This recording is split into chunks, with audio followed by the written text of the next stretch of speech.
Okay. Good afternoon, sir. Dr. RN Sharma, sir, it's a pleasure talking to you today. This is Vision India Forum's Amrit Mahotsav, Amrit Kal series, wherein we are getting the finest people of this country speak about subjects of their expertise and relevance and importance to the nation when we are entering the final quarter of the centenary celebrations of India's independence in 2047. Coal India, a behemoth, a ministry in itself, and something which you led as the first chairman. I mean, in the 100th year today of your lovely, cherished, and very, very accomplished, unparalleled way, successful, and great life that you had building institutions and building the nation. Take us through your journey as the journey unfolded all through the year 60s, 70s, 80s, and you led not only in Coal India but also in the subsidiaries of Coal India. You were also a leader for Tata Group companies, including Tinplate and Tata Steel.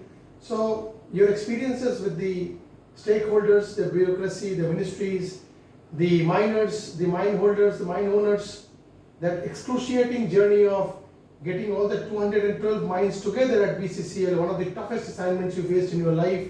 Take us through this entire journey. And then as we move along, we would like to explore this opportunity of meeting you in this unique 100th year to celebrate your journey over the last 100 years. So over to you, Mr. RN Sharma, former chairman Coal India, the first chairman of Coal India. Thank you, sir. The first chairman was a general. Was a general of Coal India? Yeah. Okay. During wartime, with that emergency period, the general was there. In the 71 war? 75 May, Emergency period. emergency May. Who was the general that, you see again this knowledge is not known to us. This is not known to us. Oh, it was General Grewal. Oh, that is, pre-nationalization and all that. No, nationalization started in 72. Okay. There was nobody. 75, and you see what happened. 72, coffee coal mines were taken over. So I took over the responsibility. 73, non-coking mines were also taken over. And then a coal mine authority was created, CMA. Okay. So BCCL, I was attached to the steel ministry. I used to be one of the directors also of the steel. And 75, they created a ministry for coal. Earlier there was no ministry for coal. When that was created, then they appointed a general or this one, Coal India. And then 2 years after he was asked to go back. Then I took over the first mining engineer. In Coal India. So your corporate journey, if I may want to request you to take us through your corporate journey in brief, could you just take us through your corporate journey? Yeah, I started with 72 when coking coal mines were taken over, and these mines, there were 212 mines. They had to be integrated because the mine belonged to small exercise, individual ownership, family ownership, Indian companies, British companies. All that had to be brought into a composite one organization. So I had a responsibility. Now, technology-wise, issues were many, but they were solvable. But the major issue was change set of mind. Because everybody was a chief in his own company. Now they lost all that sort of glory of chief. And people are also paid differently. And public sector money is so limited. So there was unhappiness on that account. And unfortunately, a lot of owners lived in around the Dhanbad whose property had been taken over. So they were very agnostic. They were not happy with this whole process. So it's amidst that sort of a turmoil that I had to consolidate the whole process bring them together and face the public required. And everybody has their own demands after this. And but we spent 5 years in BCCL doing this and just setting up into it. Then we set up the systems, the organization system with responsibilities, accountability and authority, all were defined. And in the process, Copy बना दे coffee लिया. जी line And they were, I used intensively Indian stuff, Calcutta wine. I am Calcutta. I also used I am Ahmedabad. Ahmedabad, their teams. So ultimately, we brought to one group with one common objective, and that's how we put it on the roll. Then after 1977, I was asked to take over as the chairman manager of Central Coalfield and CMPDI, Okay. both. So I handled for a year or so. 17 December, I was asked to come and take over Coal India. I mean, but Coal India was formed probably a little earlier. Coal India was formed in 75. So those 3 years that General was leading. The general was there for 2 years, and then in the intervening period, Mr. Chari used to be the secretary. He was a sort of additional charge. Additional charge. Okay.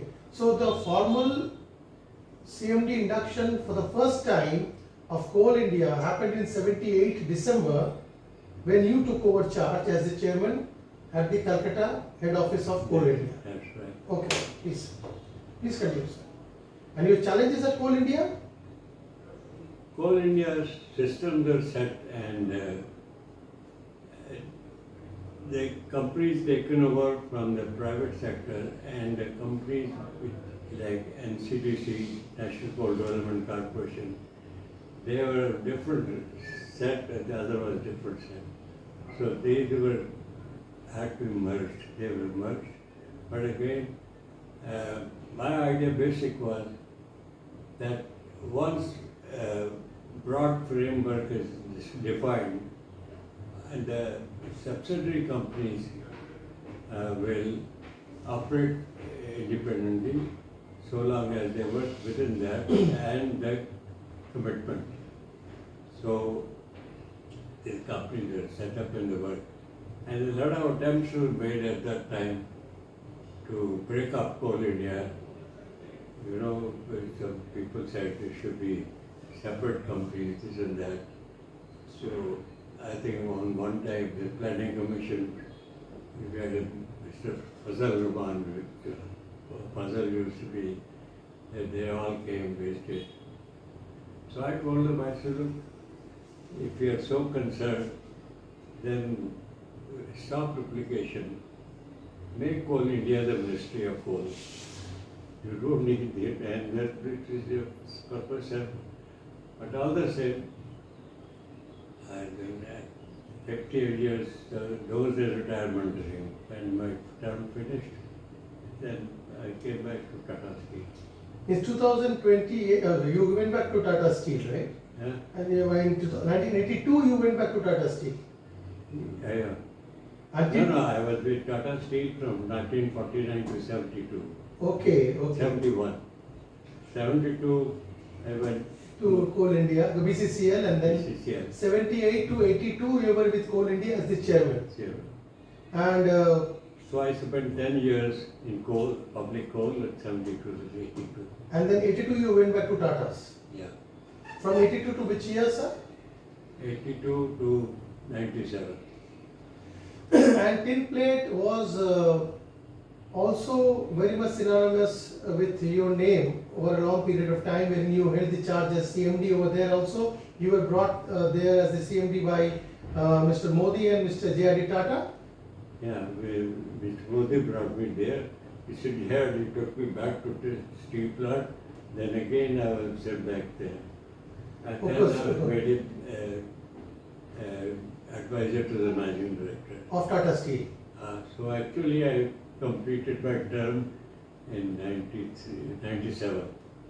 And then post 97, for the last 25, 26 years, have you been consulting any organizations? Well, I must say I have been consulting. I have actually consulted to Sample Group, which was a group for electronics. Which group? Like Sample, SAMTEL. Samtel Group, you were a consultant to them. Okay. And For about 7-8 years I did that with them. has the government of India taken your services, your advice? Because, oh, sir, please, I'll do the needful, sir. With the government of India, I was only a member of the Energy Advisory Board to the Prime Minister. And when was that? When Rajiv Gandhi was there. He appointed an Energy Advisory Board. Mr. Ratan Tata and I were there from private sector. Energy Advisory Board. And then Mr. Bahu Gudal, who used to be Chipko movement, Okay. he was a member, and some other secretaries were the members. Okay, the Chipko, famous Chipko movement about the forests and environment, you know that? And our function was advising the Prime Minister on energy. On energy in the late 80s. That must be a period of around 87, 88 to 1990. I mean, you said Rajiv Gandhi, so in the last, end of the decade of the 80s, Yes, right. you advised, and after Rajiv Gandhi ji, Mr. Narasimha Rao never took you into Between confidence? 85, 86, no. Mr. Narasimha Rao never took you into confidence because Then fizzled out. Okay, so last 25 years almost, in Okay. fact 30 years, you've Then been... after that Sample Group, and after Sample Group, I joined as a independent director on Great Offshore. That company was doing offshore drilling in the sea, sea. So drilling for ONGC or Reliance and everybody else. So till 2016 I was with them. Will you join us for lunch? No, I have already got some invitations. Actually, this is not extended today. No, you're okay. Thank you so much for offering. Man, it's घर का खाना simple दाल रोटी सब्जी. I think I've had my plate for the next 100 years. That's very sweet of you. That's very yeah. This is something which we are very blessed. It's a treasure. Yeah, we are very blessed. It's a national treasure. His presence is a national treasure. Thank you. So, sir, you're talking about your involvement with the private sector, right? Huh? Involvement with the private sector over the last 25-30 years. Yeah. But okay, if I talk about the leadership issues, you've seen the best of leaders. You've seen Mr. J.R.D. Tata from the closest quarters. Few lines about Mr. J.R.D. Tata, Mr. Modi, and Mr. J.J. Irani. Yeah. From the leadership perspective, what comes to your mind about Mr. J.R.D. Tata? He was, the first thing is, he was a highly principled person. He didn't care for anything else. And second part is, he will go into paper. At one time, they asked me to prepare a technology upskilling of the employees' children so they become more employable. So we got together the team and prepared. I gave the report to Mr. J.R.D. Tata. I gave it to other directors also, but J.R.D. read the whole report and then discussed with me. And he said the problem is, if you do that in the name of Tata, people will expect employment. I said they call some other name. So J.R.D. was very. And on one question, let me also share with you. We have taken our budget for the board, and Mr. J.R.D. told us So we can't afford this budget, cut down to so much. After about the next month when we took that fresh budget, he said, no, now you can increase. I said, why? He said, government has decided to increase the prices by 15%. I said, in that case, you give me some loan, I will buy Tata Steel shares. He said, never do that. It is a fundamental rule. We share the information, but you can never try to use it. So here, and once, and then we, setting up a cement plant here. So I was responsible for that. And the government had stopped the licenses for cement plant. But I have seen the secretaries and everybody else. They said, look, your case is different because you are going to use the blast for the slag, waste material to. So we are recommending it. But at the cabinet level, you have to deal with it. So Mr. Jayadi told me once that I am going to Delhi. I said, sir, if you are going to Delhi, why don't you talk? You will be meeting the Prime Minister, why don't you mention this? He said, never do that. I don't go to talk business. I talk of India problems and what India should do. It is that your business, do what you want. So you are a different personality. Fantastic. And your take on the leadership qualities of the people, the executives like Mr. Modi and Mr. Irani? Mr. Modi, Ratan Tata, Irani, Mehra. Yes, Mehra and Mehdi, they were all my juniors actually.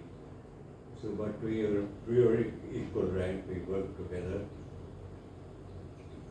And so leadership, I have worked with 4 or 5, 6 ministers, 2 prime ministers, and I have had a good relationship with all of them. Who are the 2 Prime Ministers, Rajiv Gandhi and?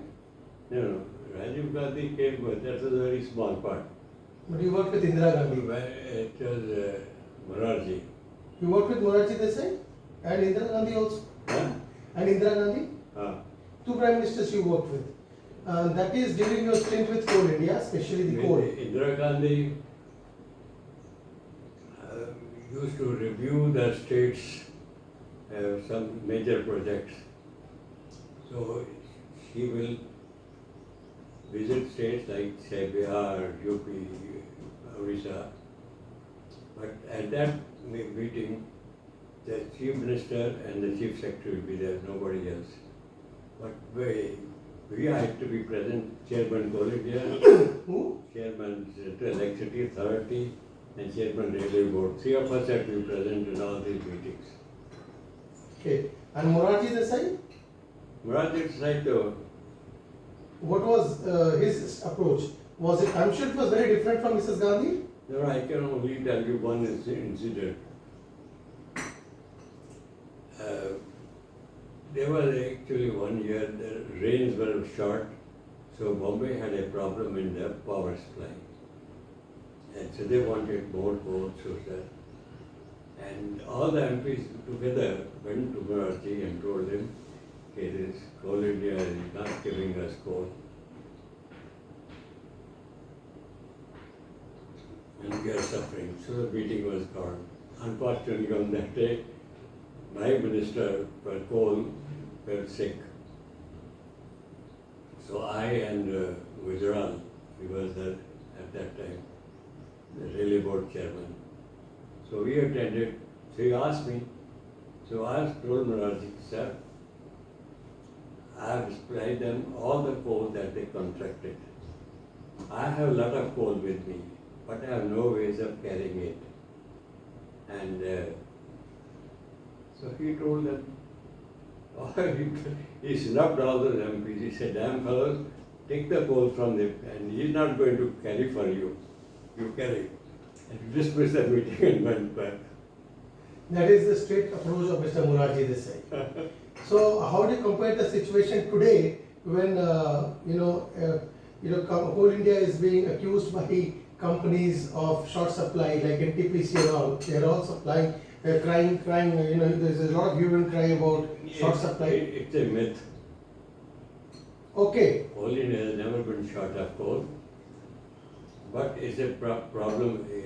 The issue was only in Delhi, and because these companies did not want to stock coal large enough, and during monsoon movement and the railway movement has been always there. So it was a myth created by them because they couldn't cope up. With the logistics. Yeah. With the logistics. You think the same situation stands today? No, I think there is enough coal and no powerhouse as a problem. So there is enough coal, but again the question is, I'll again digress a little bit from the leadership aspect.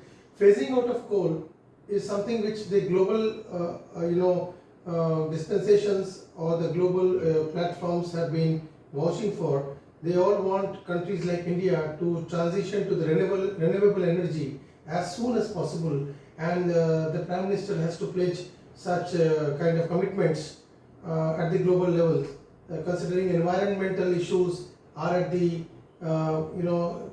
top at the top ladder of the priority list in terms of coal being one of the biggest polluter carbon. Yeah, I think there is a requirement to reducing the pollution, no doubt about it. But these countries are not fair. All these years, before India started rising, they have used coal, they have done all that, most of the damage has been done by them. And now they are trying to push it, and they realize we are at a ascending curve now. And we need more energy all the time if we're going to grow. And our experience has shown over the years, demand going up. At one time when the coal was nationalized, the production was 70 million tons. And today you are over 750 million tons. So demand has been increasing because there is a deep cut. We don't have the hydrocarbon reserves, we don't have the gas, we have very little of oil. And what's our choice? Either we go for atomic power or this. And atomic power had a history of mishaps also taking place. But we also are running something, but it's still expensive. And the only other way to meet the demand is to purchase some coal. So all that coal has to do is to clean up the process so that they do the minimum damage to the environment. That is the responsibility of the coal. In fact, I must tell you,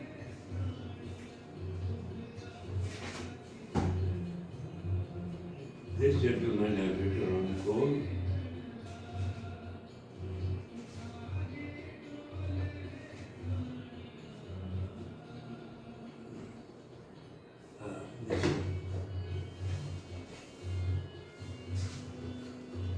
You have to stop this music somehow. आवाज उठ जाएगी. Huh?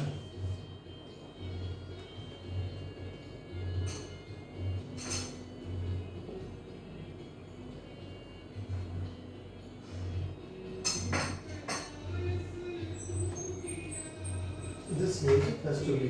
Huh? Music का कुछ करना पड़ेगा. Music जो बज रहा है ना, उससे आवाज दब जाएगी अपनी.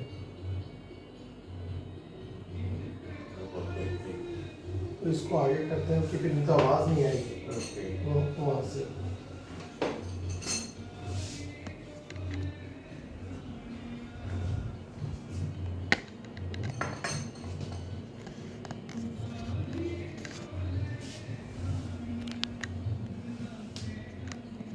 In fact, I use this office because whenever we look, I just turn my head and see all that greenery.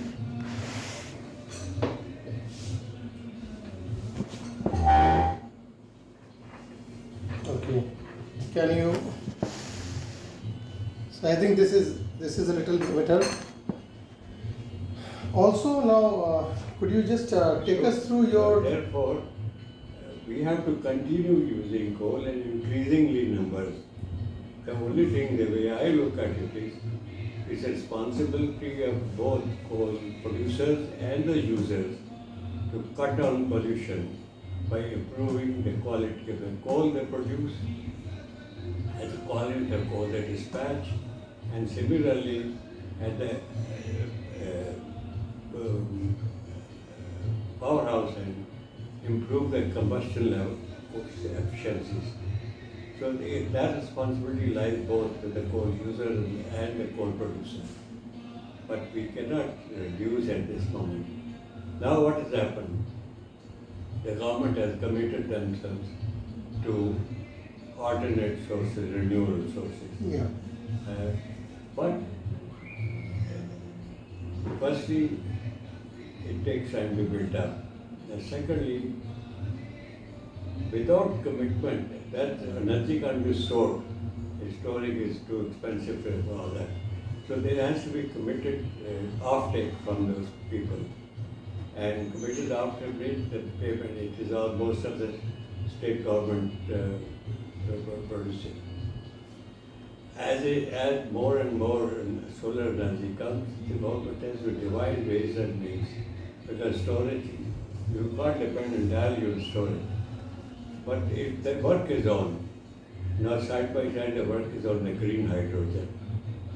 For example, that both Tata Steel had tried to, in the blast furnace, green hydrogen, JSW tried to do the same. So,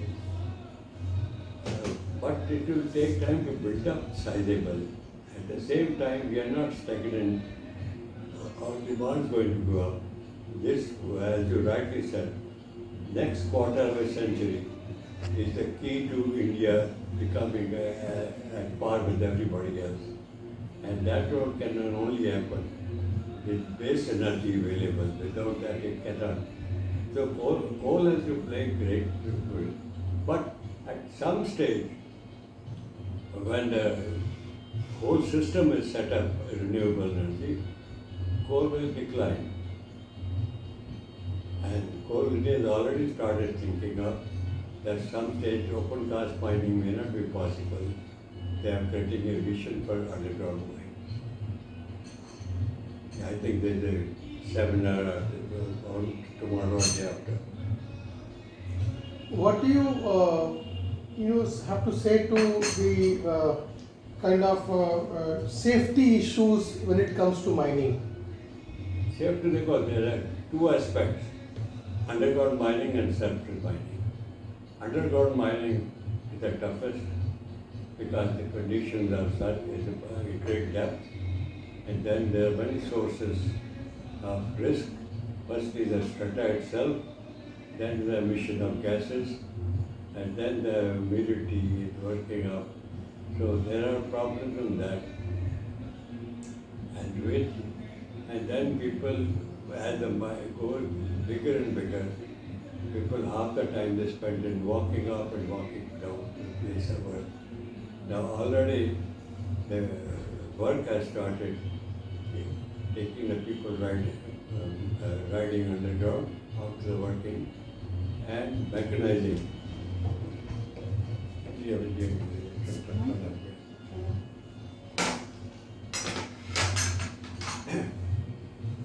So, Safety. that's why. So the underground safety aspect is different. It's a tough, but the company, the only way is companies training, communication, repetitively, application of all the laws that have been provided for safety, and using technology very available for advanced information, such as like a roof cracking up, a sound, finding a sound. And also the systems also can be controlled better. That's the one aspect, but safety is really important, particularly there have been Indian mines, explosions, fires, and great roof falls where the people are involved. The other is open cast. Open cast is somewhat simpler. So long as people are good, trained, and with the technology, the machines are linked up, talking to each other, there should be no cause for any accidents. But people have to be trained, you have to observe the processes, and process have to continue improving. So what was your experience in terms of comparing the functioning styles of the at the topmost levels? You worked with J.R.D. Tata at one side, and the other side you were working with the prime ministers of the country when you worked as in the Coal India sector. So what has been your experience in the leadership or the entire overall functioning of these two? I must say that as far as people are concerned, they are as good in private sector as good in the government. There is no depth onto this one. But the government systems are such slower and accountability is this thing. People more go for defensive approach rather than taking initiatives where even mistake can be made, and okay, if a mistake is part of learning, it is worth it in private sector. Now, I worked as a directly taking care of Tisco mines at one time.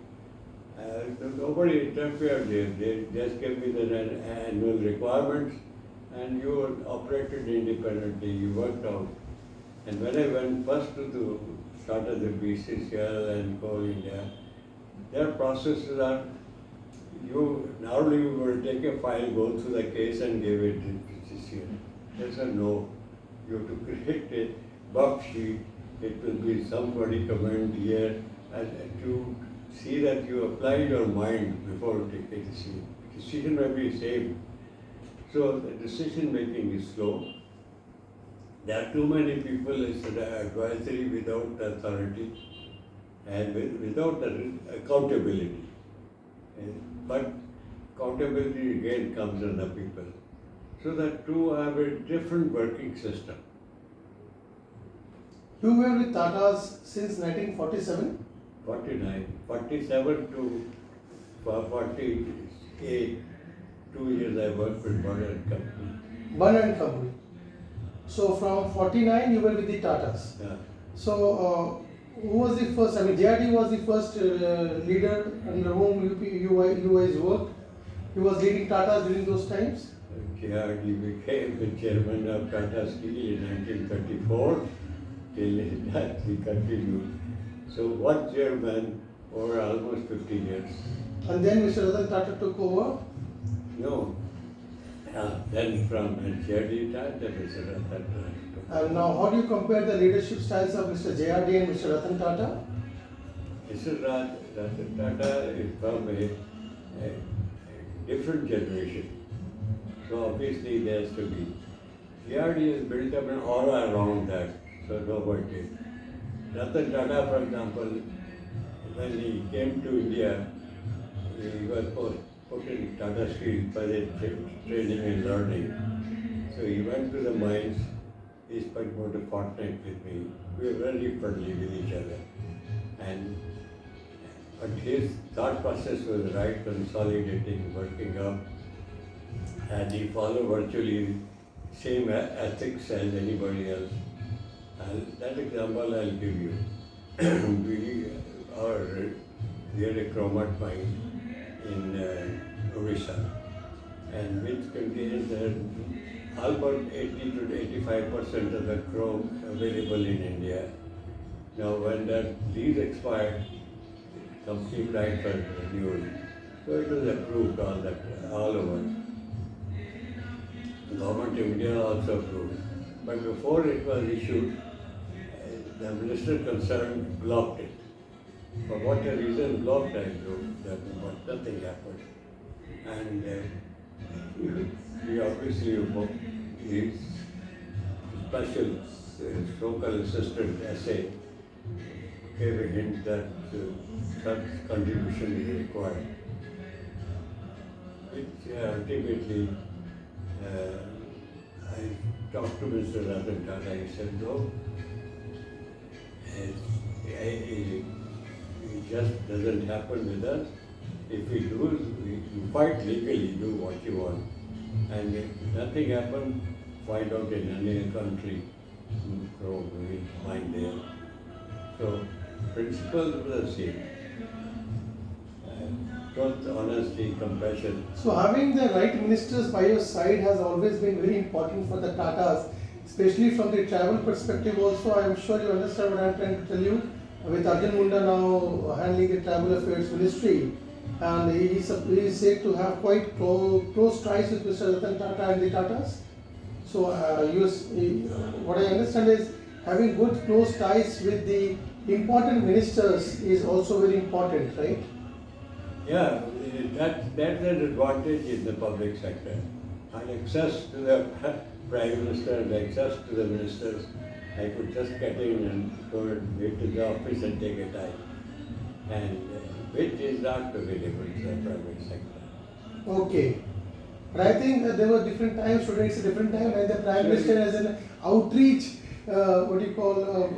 he's got this DNA which makes him reach out to all the stakeholders in the private sector quite in public.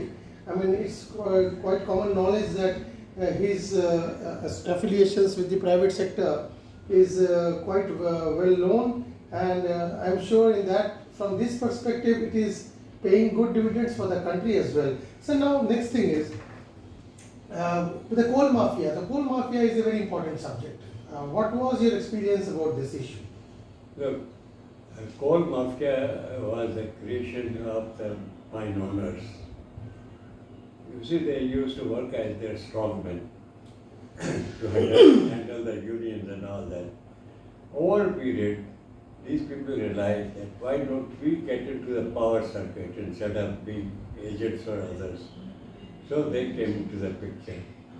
And each of the mines had a different philosophy. They were being used by the owners. And when the nationalization took place, they lost that position, but they had firmly plotted themselves. But my dealing with them has been very simple. I will be fair, but I'll be honest, not allow them to do anything wrong. One of the biggest mafias was Suri Dev Singh. What is his name? Surinder Singh? Suri Dev Singh. Surya Dev Singh. And his brother did something wrong, I dismissed him. And he never came to me. He came after for 2 months that save my trustee and take my brother back. I said, yes, I will take him back. Provided he signed the letter of resignation to me. I allowed him to work for 5 days. Temporary. So I used to go freely. If you are not dependent on them, you are not using them, they have no courage. They are like bullies. You are going to face them up. And I did not find difficulty in dealing with them. We had daytime shooting going on for days. Each one had his own area of influence. But that doesn't mean be relentless. But obviously, some cotton together, they sit and demand. So now we'll take this interview to a different, give it a different kind of a color, because not everyone has an opportunity to meet somebody who is in his 100th year of mortal existence. You've already done so much. You've seen the decades of 20s, 30s, 40s, pre-independence era for 25 years of your early life, and then you've seen India evolving post-independence. You've seen the times of Mr. Nehru, seen the times of Mr. Mahatma Gandhi, you've seen the times of Mr. Satyajit Ray, the times of Vivekananda, Rabindranath Tagore, Baladas Phalke. You've seen the greatest of greatest names that this country, Netaji Subhash Chandra Bose, I mean the greatest of greatest names, this Vidhan Chandra Rai, I mean, these kind of all great leaders. You see Indira Gandhi, Atal Bihari Vajpayee, Shama Prasad Mukherjee, I can just go on. You've seen all these great leaders over this. Just brief about, you did have an interview with some company in Mumbai, enumerating your experiences pre-independence as a citizen of India pre-independence, and then colonial India, and then finally after 47 you started your career immediately with Balan Company. So take us through a brief about those times of 20s, 30s, 40s, 50s, pre-independence. In brief, what were they like? What was the kind of impact of these great leaders? The colonial era. How would you compare that with the post-colonial era and all that? It has been a great period of century passing through. And I must say, I remember 30s when there used to be regular agitations with the National Congress demanding this prize, and somebody and police and others holding up. And for example, when a governor would visit, whole city will be without traffic, which which is so different. And people will think any official, most of the fellows, district magistrates, maybe 80% are all Britishers. And only lords of the Indian. That part was different, prices were different. For example, I remember when 1935 we had a marriage in the family. My father said gold has become 30 rupees a dollar, it's too expensive. So we had a sort of sovereign gold, like Ashrafi. So Ashrafi use करते हैं. Now today that 10 milligram is 60,000 rupees. So you can't compare. And in day-to-day life, the milk used to be what, 10 shares of rupee. Today, 1 liter itself is 60, 70 rupees. So, like school fees, we used to pay about 4 rupees, 5 rupees. What was the impression? I mean, that is fine. The inflation aspects and all that is fine. If you talk about leadership, first name is obviously Mr. Mahatma Gandhi. I mean, what is your opinion about Mr. Mahatma? You've seen his times. I've seen Mahatma Gandhi from a distance, so I couldn't tell you. But people had great regards for Nehru, for Jawaharlal Nehru, thing. When any of them came, the whole city will turn up. There was nobody asked them, people just go. There was a respected, there was a reverence and worthy. And the first change took place was 1935, when the assemblies were created and the power went into the hands of the elected from the states. That was the first change that was taking place. What was created? 1935, under that, people representation, assemblies were created, and people who were elected parties. So the party system of power started working from 35. But power was limited, and just the governor and general, they vetoed anything. But that period has gone through all this one. And on one hand, there was agitation for full freedom, on the other hand, there was a suppression by the police and government. So it was a struggle, period of struggle in many ways. What was the impression of the public? As you said, they had huge respect for Mr. Gandhi and Mr. Nehru. What about people who had different ideologies like Mr. Bose, Subhash Bose? Subhash came much earlier. He was also a reverend leader. People were great leaders, and there were a large number of people who were in favor of the route that Subhash Bose was advocating. And there was a large number of people felt a little disappointed when Subhash Bose was asked to resign from the Congress presidency. Suddenly, he was a good leader, people liked him, and Mahatma Gandhi, by virtue of his emotional quotient, some people. But he will go on to People question one thing about Mr. Gandhi, that he could have done more, much more, when it came to the partition issues between the Muslim League and the Indian National Congress. He used to use that anchan, that fast unto death kind of strategy to get people on his side to agree to his decisions. Why did not he adopt such means when there was this divide between the Muslims and the Hindus through Mr. Jinnah and Mr. Nehru? In my personal opinion, I think they were in too great a hurry to get into the power. It was the worst of the decisions that taken place. You see the consequences of this. Those days, people, my own family was also in the West Punjab for decades. People, train used to come loaded with murdered people. And that was not really time to see. Then you accepted two-nation theory. And having accepted, then you say, no, we are one nation. You parted with the country, with a good portion of the country on basis of two nations, but yet you were adopt. So what you did? What did you do? What did you do? After two nations? You see what happened.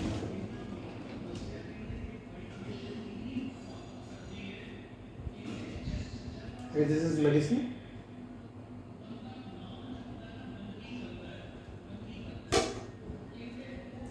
What happened was very simple. With the two-nation theory, we agreed to separate out. So you created East Bengal and Pakistan and West Pakistan. But as for India is concerned, then you also say we are a secular one nation. Now it is like conflict. On one side you say you accept and divide a country. Other side said no, we are one. If we are going to one, we should have stayed one. I think this is a very basic logic which settles all disputes of many kinds that we've been facing for the last 75, 76 years. This one logic which was flaunted during that time is something which, again when we go back, was Mr. Gandhi not in control? That he allowed such kind of exigency for power desperation take control over the logic of staying together?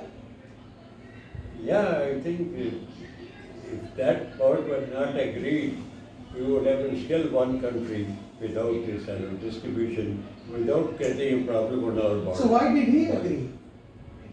Because you were the citizen, you were a youth, you were the young 22-year-old man that time. Yeah, but we were all happy that freedom of here. The trouble is, for long everybody has longed for freedom. It is something like that you're longing for something and you don't get the whole, you get a part, you're still happy you got something. So that was the other thing. That means you're saying the English would have granted freedom only if that part was given to two people? No. Ultimately the English plotted it? We had to persist for some time more, it had to be given. And without partition we would have taken. So you believe that the British had connived with Mr. Gandhi to allow this? Well, I think sometimes it's a matter of judgment. It is your judgment, so I can't sit on there, but it's my personal feeling that there could have been avoided. Assassination of Mr. Gandhi, what was the public opinion? Mr. Godse, RSS, Hindutva, because India was supposedly supposed to be a non-Muslim country, because Muslims wanted their own nation, so they were given their own nation. And as you said, public should have been very happy that finally we got whatever we wanted. So once we got it, then if somebody went around killing Mr. Gandhi, from a Hindu perspective, ideology, Akhand Bharat perspective, what was the general public opinion in the country post-independence? Everybody condemned it. Because apart from anything said, Gandhi had given his life for the country. And he has fought, he has done, he has done. And instead of holding him in great reverence, to shoot him was something atrocity. Most unexpected, a wrong thing to do. Nobody supported. Post-independence, huge feuds reported between Mr. Vallabhbhai Patel and Mr. Nehru. I think if Vallabhbhai Patel had not been there, we would still have many states. Which would have gone out of India. Yeah, and that is why his contribution is great to consolidate India. And left to him, Kashmir also would have been with us, without a problem. The entire Kashmir. This 370, I don't know. One of the Congress leaders told me, he said, in the parliamentary record, Jawaharlal Nehru had come to US and he called up Vallabhbhai Patel. He said, Sardar, I have a personal request to make to you. Tomorrow at the Congress Working Committee, this resolution will come. You have to support. He said, I do not agree, but since it's a personal request, I will support. So that is exactly what happened. That's 370. I mean, what you're saying to me is that entire Kashmir problems till date are the result of that probably undocumented, on parliamentary record, you say. So that telephone call on parliamentary record. That is subsequent, but even going to UN and stopping you are at a stage when you are pushing the tribals back to their place. We should have cleaned up the whole place. The problem arose because it's a narrow to plebiscite, and we know what will happen in plebiscite. And now then we did not want to do. That is why you created a feeling in Pakistan that India is holding up. You say, give us a plebiscite. And you said conditions are not right. So there are today looking back, a serious error of judgment. You think the plebiscite should have been held and Pakistan should have been given Kashmir, because we all know and we understand plebiscite would have resulted in a complete judgment in favor of Pakistan. Religious majority obviously would have gone. So, not holding that plebiscite has a boomerang? No, going to UN was a wrong step at that stage. Without we should have first cleared. And you already have signed a letter of accession. So where was the problem? So you said that agreeing for the plebiscite was the problem? Yeah, plebiscite was, that's what I'm saying. He agreed to that we will take a plebiscite and then decide. And is this what the resolution which was being, or it was 370 which was being discussed over the phone call? That is a subsequent. That's a subsequent issue. And then the issues that came up, we all know what happened with Mr. Abdullah and Sheikh Abdullah taking over the charge, and how things shaped up until the fateful night of 1990 January, when there was this huge exodus of the Kashmiri Pandits which happened. And now you've seen emergency period. You think it was one of the blackest days in India's history? I don't wish to comment on that. Because the JRD, your great leader JRD was in favor of that. No, let me say, from there, merely I was then the chairman BCCI. From merely point of view, I should say it brought a very good discipline to the country. So you are speaking exactly what I expected. You just now told me what JRD spelled out. This will discipline the country. I know at that time I didn't know what JRD said. People came in time and you could see everybody rushing in and work was going on, and go the train every 3 hours we have come and cleaned the place, good service. It was a great time as far as the administration is concerned. Unfortunately, too much of power went to the wrong side.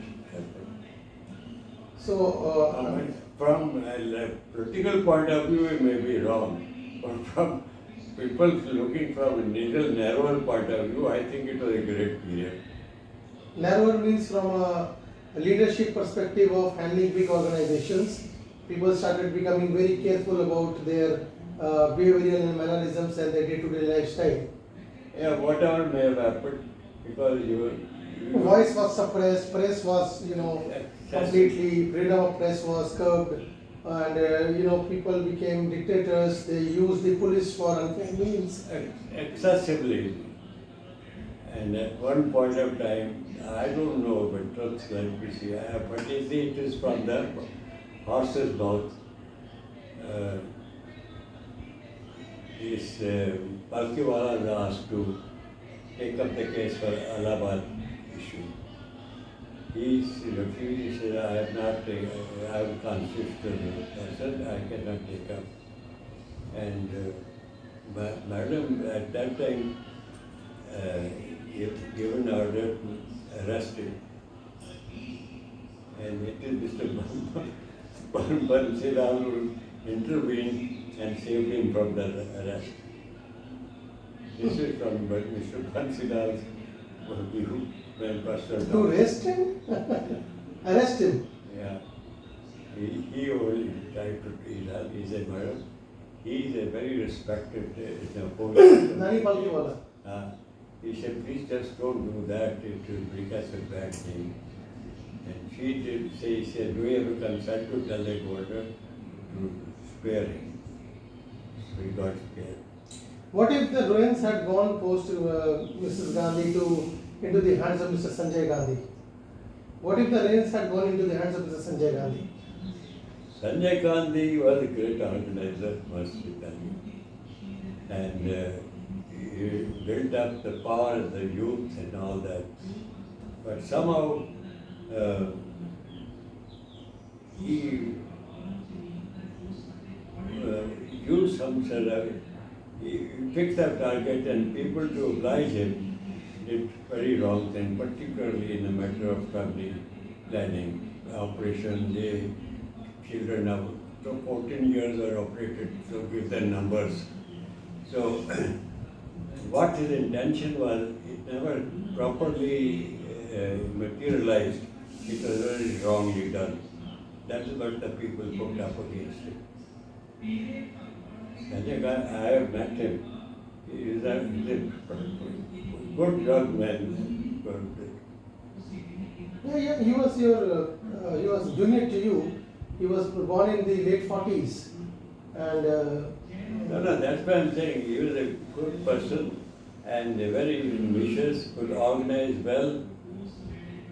He put the hold, what he did.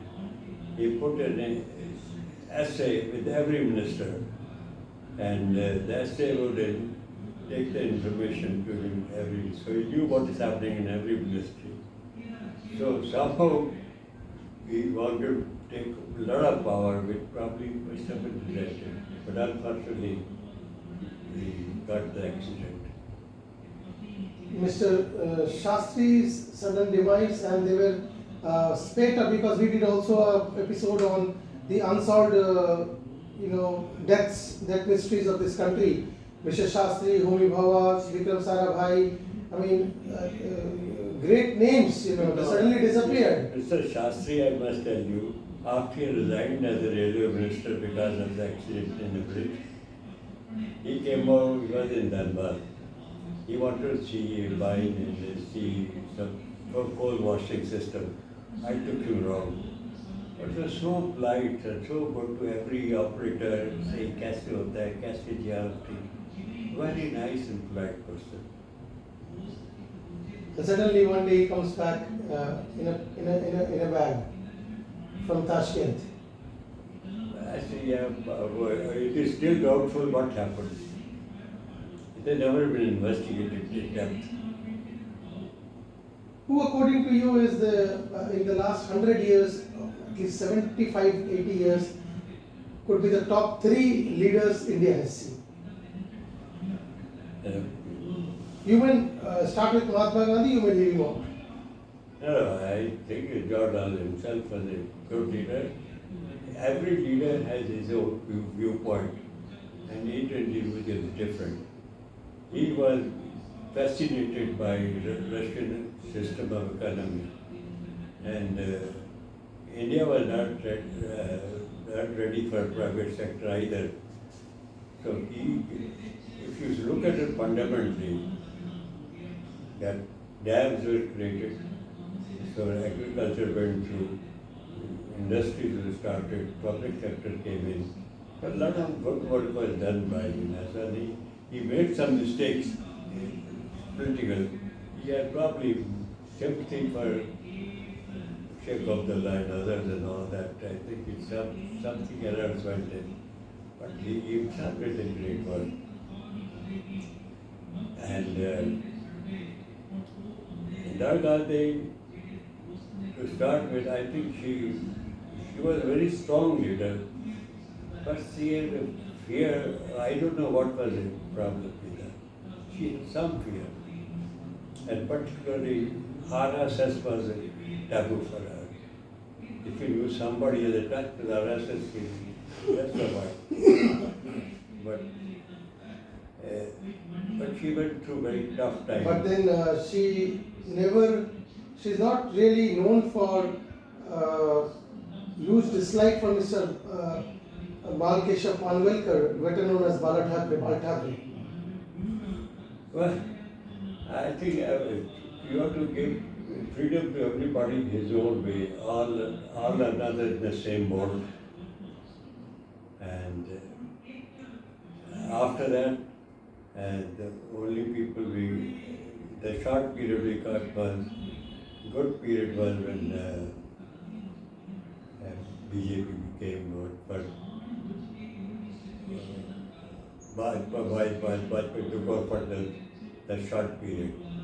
That was the period followed by Narasimha Rao's economic reforms, and that was a great period of growth. Then even in the first 5 years, Congress UPA government. did a good job. It is the second 5 years which everything went on. Nothing, there was no control left, everybody was like a prime minister. You know, Shyama Prasad Mukherjee, the founder of the Jansangh, how well was he, accepted by the Indian Hindus during the 50s and 60s? Well, I must say, I told at that point of time, your younger people, our focus was building on the careers, working up, so we did not really look at Shyama Prasad Mukherjee. But the only thing is, I must say, in 1953-54, Mr. Jayaprakash was visiting Darbad, and Mr. Jayadi's message was that he is a potential prime minister, should be taken good care of. My goodness. And it is in 77, 78 that I met Jayaprakash. I think 2 occasions. One occasion he went to he was trying to set up a Institute of Management in Ranchi.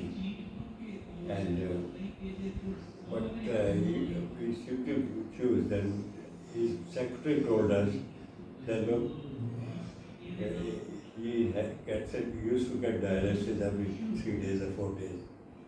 He said, if you come to the end of the dialysis period, his mind is confused. The day dialysis takes place, come next day. So he went next time, he wrote out Western and Tebas.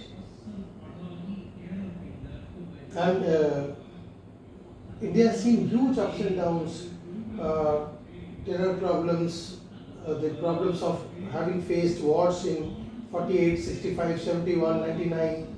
I mean, 62 we lost to China. Yeah, What was the public perception? Because you said Mr. Nehru was a great leader, so on and so forth. actually, But everybody blames him for the China loss. Actually, no, his downfall started in 62, then China loss.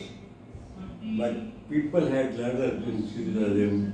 I remember my wife and another lady all got together. There was a flag tournaments and contribute to that state bank for fighting.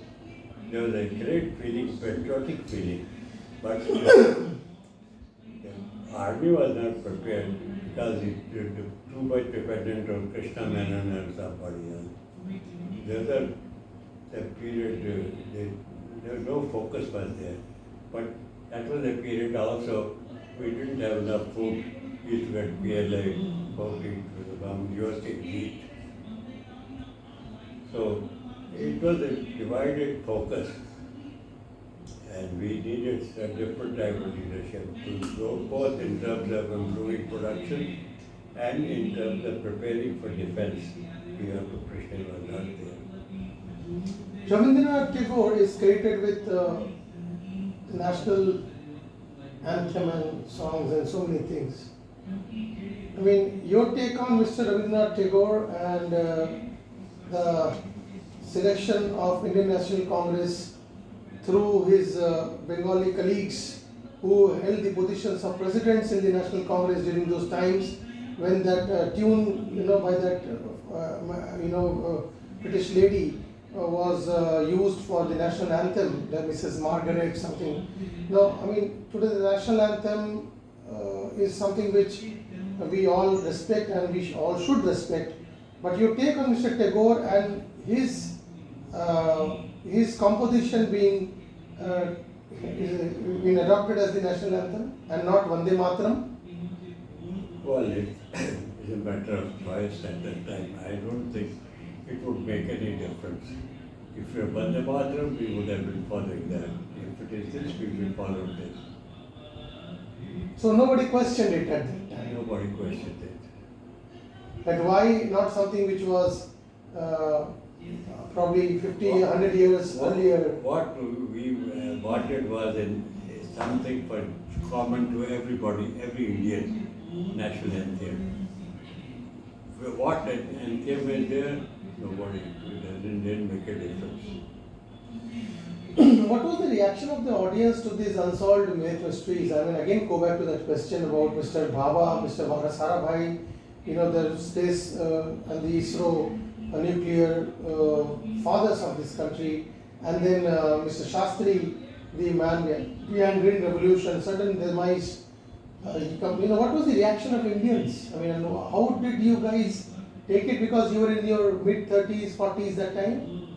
No, people are very sad at the death of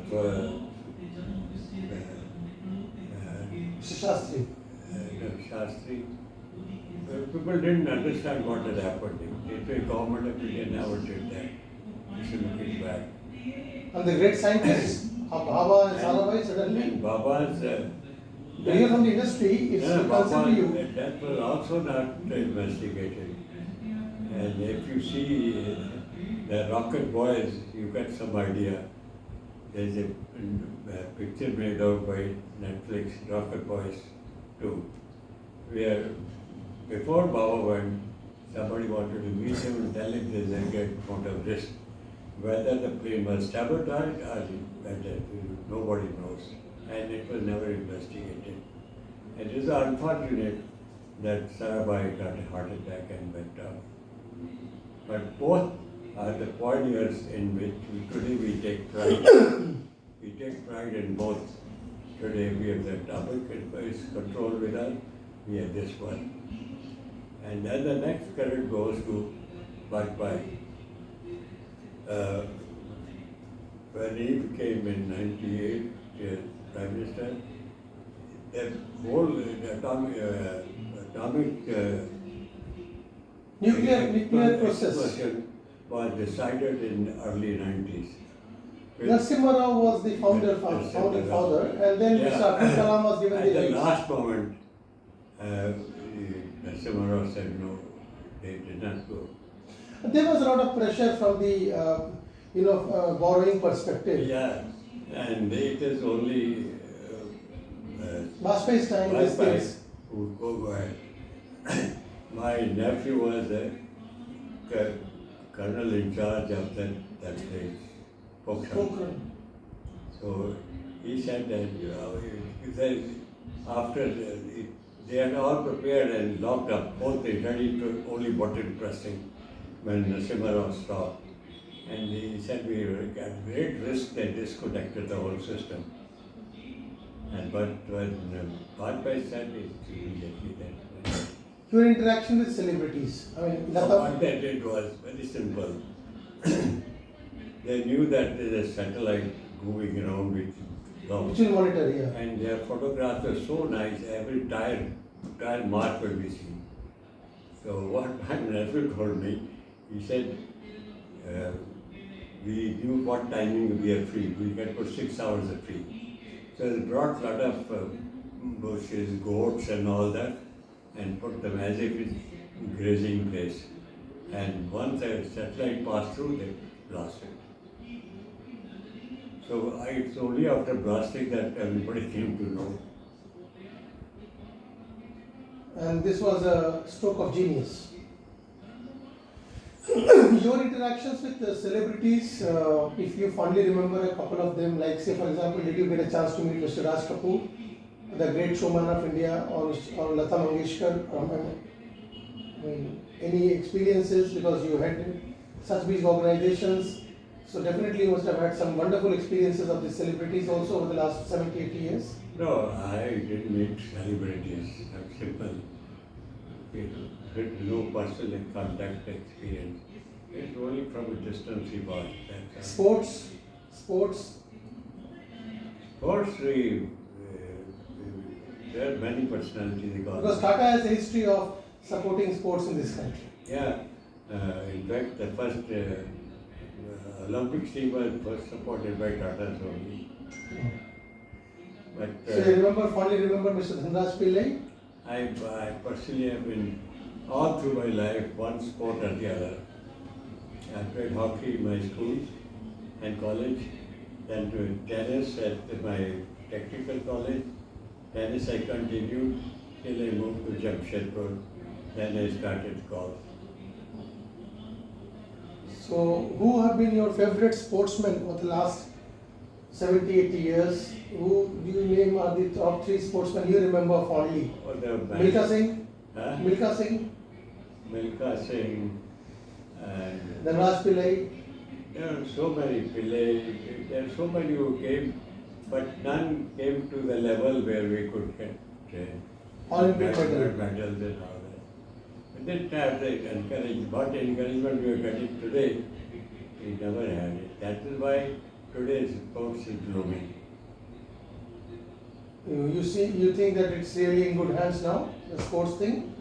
And how do you see the role that media has played over the last 70, 80 years in India's democracy evolution? I don't know.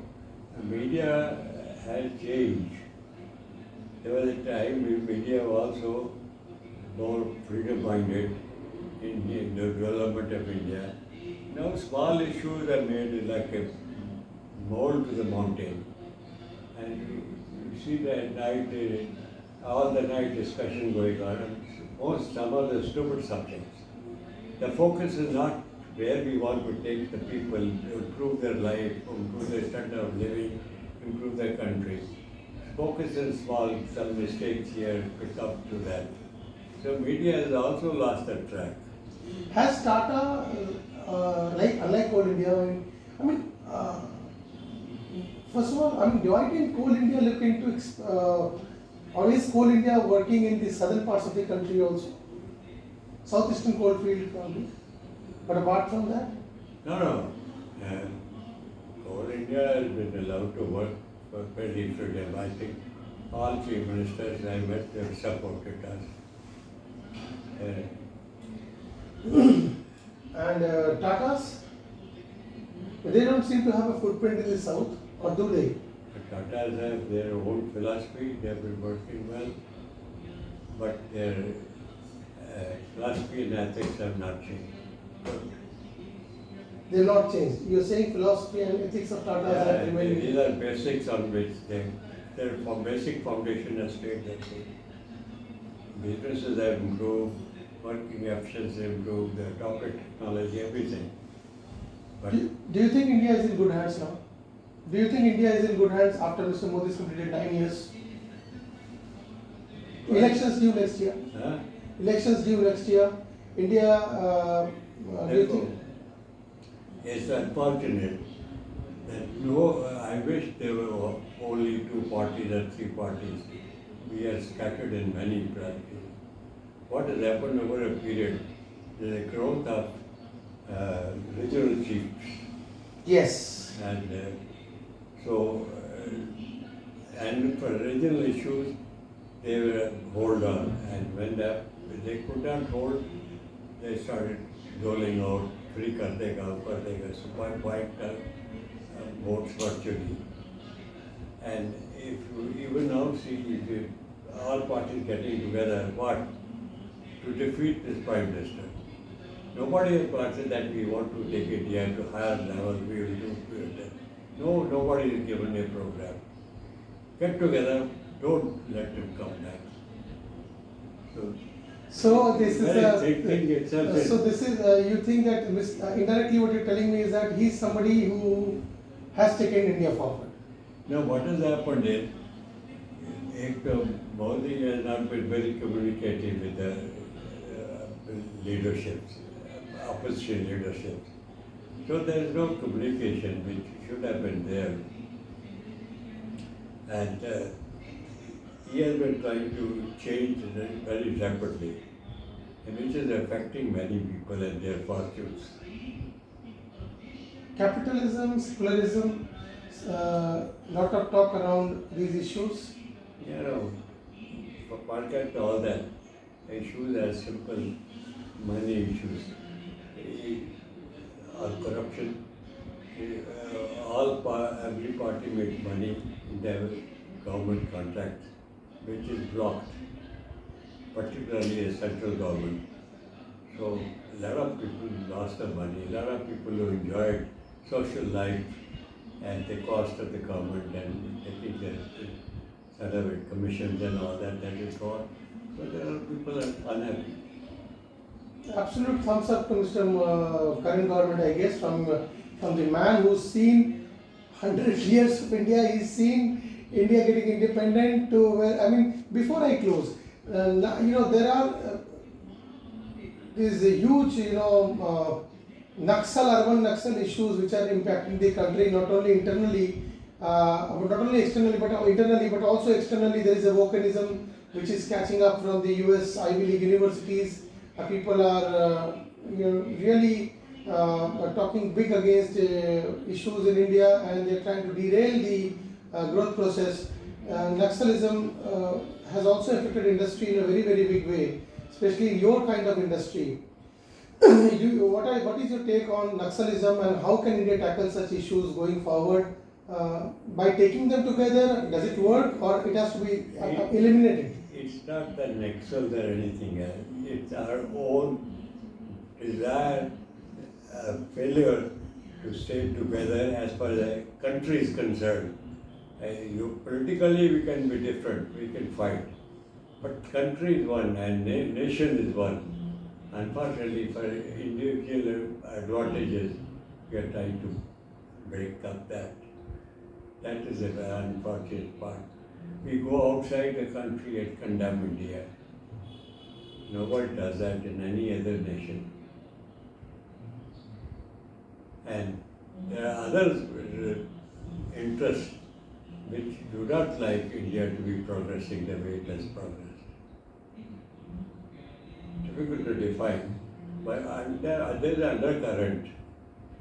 Any suggestions finally for the current dispensation, especially the Honorable Prime Minister? Because I generally don't ask this question to suggest to the Prime Minister. He knows everything, much more than people think they know. I mean, but from your mouth, probably some things you would like to say to the Honorable Prime Minister, because this will be sent to the Prime Minister. No, I personally think that we will never get a person like him who works day and night has no personal interest, and unfortunately, this religious has been brought into the picture for nothing, because every party says secular.